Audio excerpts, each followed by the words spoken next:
जमात हफ्तों मज़मून रियाजी सबक नंबर 13 फ़ीसा ग़रज़ का मसला। मशक़ी सेट 48 है। ज़ैल की शक्लों को देखकर एक सी कीमत मालूम करना है। ये मुसलस की शक्ल है। क़ायमतु ज़ाया मुसलस के अंदर यहाँ एक ज़िला है, ये है, इसको इर्तिफ़ा बोलेंगे, ये क़ायदा बोलेंगे, और ये इसका भी वितर है। तो इसका एक ज़ाब्ता है फ़ीसा ग़रज़ का। वितर की दूसरी मसावी क़ायदे की दूसरी जमा इर्तिफ़ा की दूसरी।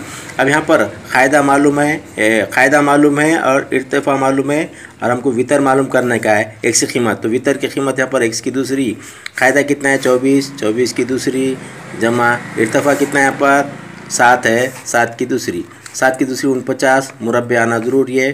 24 का मुरब्बा कितना होगा 576, फिर मसावी x की दूसरी का दूसरी, फिर x की दूसरी, इन दोनों की जमा कर देने का 576 जमा 49, जमा करो।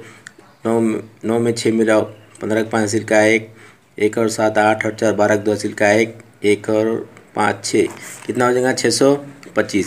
इसका दूसरी है तो इसकी दूसरी निकालने का है, तो इसको क्या आ जाएगा जज़र आ जाएगा 625।